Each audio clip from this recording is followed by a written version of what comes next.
یضمن لی ما بین الیتیہ وما بین لحییہ اضمن لہ الجنہ او کما قال النبی صلی اللہ علیہ وسلم، جس نے مجھے دو چیزوں کے حفاظت کی ضمانت دے دی میں اس کے جنت میں لے جانے کی ضمانت دیتا ہوں۔ پوچھا وہ کون سی دو چیزیں؟ حضور فرماتے ہیں ایک وہ جو دو جبڑوں کے بیچ میں ہے زبان، اور دوسری وہ جو دو رانوں کے بیچ میں ہے شرمگاہ۔ زنا ہے کیا چیز؟ غیر شرعی طریقے سے مرد کا عورت سے مل جانا۔ ہر مرد کو اللہ تعالیٰ نے حلال طریقہ عطا فرمایا، نکاح کے ذریعے کسی بھی خاتون کو اپنی عورت بنا لے، بیوی بنا لے، لیکن کسی نے بغیر نکاح کے کسی بھی انجان عورت سے اپنے جسمانی تعلق قائم کیا، اسی کو زنا کہا ہے شریعت میں۔ اور یہ زنا اتنا سخت گناہ ہے، حدیث پاک میں جس وقت بندہ زنا کر رہا ہوتا ہے تو اس کا ایمان اٹھا لیا جاتا ہے۔ ایمان کی حالت میں کوئی زنا کر ہی نہیں سکتا، ایمان اس کا اٹھا لیا جاتا ہے، معلق ہوتا ہے۔ جب تک وہ توبہ نہ کرے ایمان اس کا لٹکا ہوتا ہے۔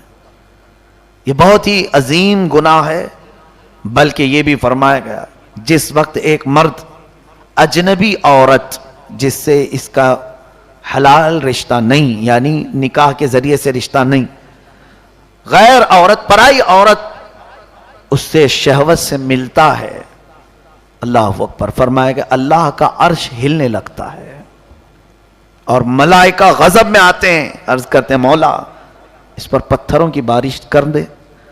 رب تو کریم ہے، رحیم ہے، مہربان ہے، جو بندوں کو مہلت دیتا ہے توبہ کی، باز آنے کی، پلٹ آنے کی۔ ایسے بہت ہیں دنیا میں جنہوں نے زنا سے اپنے دامن کو داغدار کر لیا ہے، اور کچھ کا تو پیشہ ہے، کچھ کا تو عادت ہے، ان کی عادتیں ہیں۔ لیکن میرے عزیزو قرآن کا حکم سنو، اس میں کسی کی رعایت نہیں کی گئی۔ ایسے کئی واقعات حضور صلی اللہ علیہ وسلم کے زمانے میں آئے۔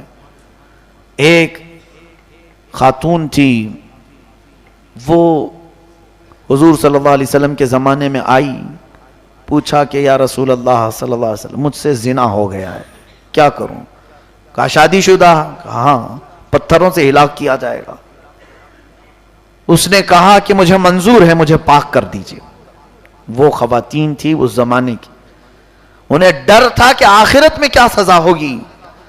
حضور آپ دنیا میں مجھے پاک کر دیں، آخرت کا میں جھیل نہیں سکوں گی، کیونکہ آخرت کے بارے میں حضور صلی اللہ علیہ وسلم نے فرمایا قیامت کے دن کچھ ایسے لوگوں کو لایا جائے گا جو ننگے ہوں گے، بغیر لباس کے ہوں گے، اور کچھ ملائکہ بہت ہی سخت ڈراؤنی شکل کے اپنے ہاتھوں میں لوہے کی سلاخیں گرم تپارے ہوں گے جس سے آگ کے شعلے نکل رہے ہوں گے۔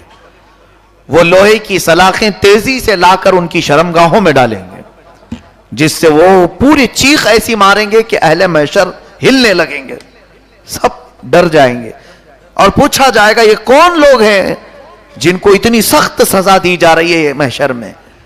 کہا جائے گا یہ وہ لوگ ہیں جو اپنی شرمگاہوں کی حفاظت نہیں کرتے تھے، یہ زنا کرنے والے لوگ ہیں۔ قیامت کے دن ان کو سخت اذیت میں، اور پھر یہاں تک کہ فرمایا ایک حدیث پاک میں ان کی شرمگاہوں سے اتنی تیز بدبو نکلے گی کہ جہنم پناہ مانگنے لگے گا، اے اللہ ان کی بدبو سے مجھے اذیت ہو رہی ہے۔ یہ زنا والوں کی کے انجام قیامت کی۔ مختصر سی لذت کے لیے لوگ اپنی تمام روایات چھوڑ دیتے ہیں، اپنی انسانیت بھول جاتے ہیں، اپنے تمام خوف و خشیت و ایمان عقیدہ سب بھول جاتے ہیں تھوڑی سی لذت کے لیے، جبکہ اللہ تعالیٰ نے تمہیں حلال طریقہ رکھا ہے، دیا ہے، اور ابلیس لعین چاہتا ہے کہ تم حرام طریقے سے حاصل کرو۔ دیکھو کیا دنیا میں اللہ چور کو رزق نہیں دیتا؟ رزق تو اسے بھی مل رہا ہے اور تمہیں بھی مل رہا ہے، لیکن فرق دیکھو، اس کا جو رزق آتا ہے چوری کر کے وہ حرام طریقے سے، اور تمہارا کما کر کے آ رہا ہے۔ یعنی مولا تعالیٰ نے راستے تو سب رکھے ہیں، یہ تم اپنے ہاتھ سے کرتے ہو۔ ایک بندہ ہے خوبصورت عورت لڑکی کو اپنی بیوی بنایا نکاح کے ذریعے سے، کام وہ بھی وہی کرتا ہے، اس کے ساتھ زندگی گزار رہا ہے۔ اور ایک وہ ہے جس نے نکاح نہیں کیا چپکے سے چوری سے دوسری خاتون کے ساتھ اپنے جسمانی تعلق قائم کیا، ہونا تو وہی ہے لیکن دونوں میں اتنا بڑا فرق ہے کہ زانی پر اللہ اور اس کے فرشتے اور نبیوں کی لعنت ہے، اور نکاح والے کے متعلق اللہ اکبر حدیث پاک میں ہے جس نے اپنی بیوی کو ایک لقمہ بھی کھلائے اسے صدقے کا ثواب دیا جائے، اور پھر ان دونوں کی زندگی پر فرشتوں کی رحمتیں، اور انہیں کہا جائے گا مبارک ہو تمہیں، تم نے اپنے فرض کی اپنے شرمگاہ کی حفاظت کر لی۔ اور میرے آقا فرماتے ہیں جس نے نکاح کیا اس نے اپنا آدھا ایمان بچا لیا، آدھا ایمان بچا لیا۔ تو وہ خاتون آئی حضور کے پاس، کہا زنا ہو گیا ہے۔ حضور نے فرمایا تمہیں معلوم ہے زنا کی سزا؟ کہا ہاں۔ ہوش و حواس میں کہہ رہی ہو؟ کہا ہاں۔ اب حضور صلی اللہ علیہ وسلم کی رحمت کاملہ تو دیکھیں، حکم تو یہ تھا کہ زانیہ کو بھی پتھروں سے ہلاک کر دیا جائے۔ حضور نے پوچھا کہ تیرے پیٹ میں بچہ پل رہا ہے؟ کہا ہاں حمل سے ہوں۔ کہا جا جب بچہ ہو جائے تب آنا۔ پورے 9 مہینے کے بعد پھر وہ خاتون آئی، بچے کی ولادت ہوئی، چھوٹا سا بچہ لے کر کے پھر آئی۔ جسے گناہ کا احساس ہوتا ہے وہی تو آئے گا، نہیں تو کتنے تو چھپ کر کے کیا کیا کر گئے پتہ ہی نہیں کسی کو۔ اور ان سب کے لیے اللہ دردناک عذاب رکھا ہے، کس کو چھپاؤ گے، کہاں جاؤ گے؟ اللہ تو فرماتا ہے انا للہ و انا الیہ راجعون، یہی تم کہو ہم اللہ کے لیے اور اسی کی طرف لوٹنے والے ہو۔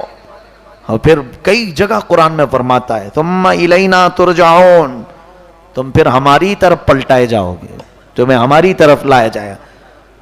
الینا تحشرون، ہماری طرف تمہارا حشر کیا جائے گا، اٹھائے جاؤ گے۔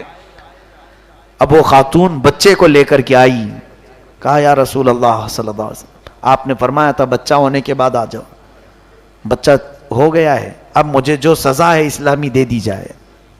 حضور نے فرمایا یہ بچہ ابھی پیدا ہوا، اس کا حق ہے دودھ پلانے کا، جاؤ دودھ پلاؤ، پوری مدت ہونے کے بعد آنا۔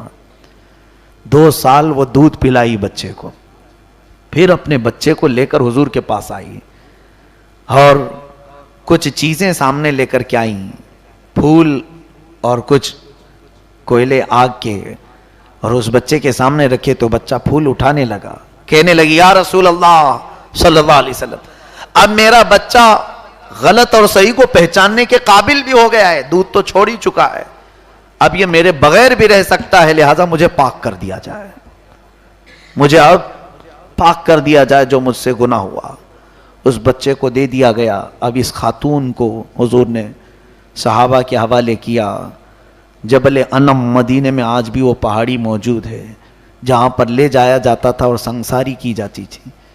اس خاتون کو اس پہاڑی کے اوپر سے ڈھکیلا گیا اور سارے مسلمانوں نے پتھروں سے رجم کیا، یہاں تک کہ وہ ہلاک ہو گئی، روح پرواز کر گئی، لیکن وہ جاتے جاتے خوشی سے روتے ہوئے گئی، نہیں کوئی قلق نہیں تھا، درد نہیں تھا، کیونکہ معلوم تھا اللہ کے نبی نے مجھے دنیا میں پاک کیا، اب آخرت میں کچھ نہیں ہوگا۔ لیکن ان لوگوں کا کیا جو سارا بوجھ لے کر کے سوئے ہوئے ہیں، اب بھی ہیں، ان کی آنکھوں کے بند ہونے کی دیر ہے کہ فرشتے تیار کھڑے ہیں۔ اللہ نے فرمایا ہے فرشتے تیار کھڑے ہیں، بلکہ جس دن تمہارے روح نکلنے کا ہوتا ہے، دن ہوتا ہے، وقت آتا ہے، عذاب کے فرشتے تو گھر میں پہلے سے داخل ہو جاتے ہیں اٹھا لے جانے کے لیے۔ ابھی اس کی روح ملک الموت قبض کریں گے اور اس کے بعد عذاب کے فرشتے تیار کھڑے رہتے ہیں، ان کو دیکھتا بھی ہے مردہ۔ میرے عزیزو، ان تمام واہیات سے اور خرافات سے اپنے آپ کو بچاؤ، اپنے معاشرے کو بچاؤ۔ زنا ایک ناسور ہے، یہ کینسر ہے، کینسر کی پھوڑی ہو جائے جسم پر پھیلتی ہے، اس کا زہر اتنا پھیلتا ہے، آج تک تو ڈاکٹروں نے علاج نہیں ڈھونڈا، اس کا علاج ملتا نہیں ہے۔ کینسر کے لیے کتنی جگہ پر کیمو تھراپی کی جاتی ہے، یعنی انجیکشن دے کر کے پورے جراثیم مارے جاتے ہیں، اس زخم کو پوری طرح سے ختم کیا جاتا ہے، پھر بھی ہوتا ہے کینسر۔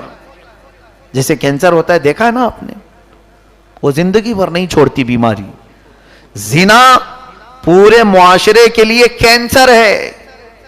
یہ پھیل جائے گا معاشرے میں. جہاں کوئی زانی ہو اس کے وائرس آس پاس پھیلتے رہیں گے اور کئی لوگوں کی نیتیں خراب ہوں گی. اسی لیے تو سزا کا حکم ہوا نا, ورنہ تو حضور صلی اللہ علیہ وسلم رحمت للعالمین ہے, یہ فرما دیتے زنا ہوا ہے نا اس کو نکالو دوسرے شہر بھیج دو, کہیں دوسری جگہ بھیجو. نہیں, اس کے اندر اب وائرس آیا ہوا ہے, وہ جہاں رکے گا آس پاس کے ماحول کو خراب کرے گا, لوگوں میں وہ بیماری پھیلے گی. کیا وہ صحابہ جن کو سنگسار کیا گیا انہوں نے توبہ نہیں کی تھی؟ توبہ کیا, اس کے باوجود سزا دی گئی. کیوں؟ اس لیے کہ دوسرے لوگ محفوظ رہیں, دوسروں میں یہ بیماری ٹرانسفر نہ ہونے پائے.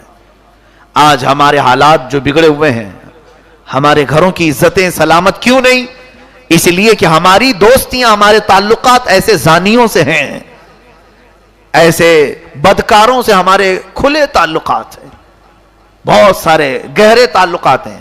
ان کے ہاں ہمارا جانا, ان کے ہاں ان کا ہمارے ہاں آنا, ہم ان کو یہ بھی نہیں سمجھتے کہ اس نے گناہ کیا. اس لیے گناہ میں برابر کے شریک مانے جاؤ گے.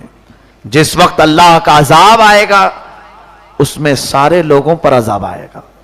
اچھوں کو الگ نہیں کیا جائے گا اٹھا کر کے, بلکہ ان کے ساتھ پیسا جائے گا.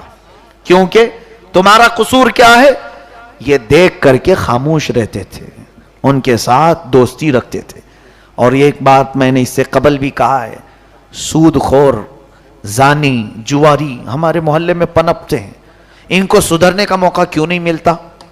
جانتے ہیں اس کا سب سے بڑا سبب آپ ہیں, ہم ہیں. اس کو ہم سدھرنے کا موقع کیوں نہیں دیتے؟ ہم ہیں. اگر سارے لوگ اس سے سلام کلام بند کرتے اور رشتے ناتے دور کر لیتے, اسے احساس ہوتا کہ ہاں میں تو کچھ غلط کر رہا ہوں, سارے لوگ مجھے چھوڑ چکے ہیں, کوئی مجھ سے بات نہیں کر رہا ہے, کیا میں اتنا حقیر ہو گیا ہوں؟ توبہ کر لیتا اور سارے لوگوں سے ملنا شروع کر دیتا. یا نہیں, ہم تو اس کے گناہ کو چھپا دیتے ہیں اور ہمارے تعلقات جو کہ تو ہیں, تو اسے ایسا لگنے لگتا ہے میں جو کر رہا ہوں غلط تھوڑی نہ ہے. دیکھو میرے تو سب ساتھی لوگ اتنے اچھے اچھے لوگ, نمازی بھی میرے دوست ہیں بھائی, میں غلط تھوڑی نہ کر رہا ہوں کچھ. اس کے دل میں گناہ کا تصور آتا ہی نہیں, یعنی برائی جو کیا ہے اس کو وہ برا سمجھتا ہی نہیں. کہیں تو چل کر کے ہم اپنے معاشرے کو درہم برہم کرنے کا سسٹم خود ہی اپنائے ہوئے ہیں. اللہ ہماری حفاظت فرمائے. خاص طور پر اپنی ایک عادت یہ بنا لو, ہو سکے تو اصلاح کرو ان برائیوں میں جو مبتلا ہے, اور نہیں کر سکتے تو کم از کم ان سے تعلقات نہ رکھو. اس لیے نہیں کہہ رہا ہوں میں کہ دشمنی پیدا کر لو ان سے, ان کو گالی گلوچ کرو, ان کو مار توڑ کرو, نہیں. تمہارے دل میں یہ نیت ہونا چاہیے, شاید میرے نہ ملنے سے اس کے دل میں احساس ہو جائے گا, توبہ کر لے گا, توبہ کر لے گا, وہ آ جائے گا. اور یہ ہماری آزمائی ہوئی چیز ہے. ہم نے دیکھا ہے کچھ لوگوں کو, کسی کو ہم سے ملنے کا شوق ہوتا ہے اور وہ ہمارے ساتھ بیٹھنا چاہتے ہیں. ہم نے ان سے کہا میں تمہارے ساتھ اسی وقت ملوں گا, تیرے گھر اسی وقت آؤں گا, یا تیرے ساتھ میں مصافحہ اسی وقت کروں گا جب تو یہ برائی چھوڑ دے گا.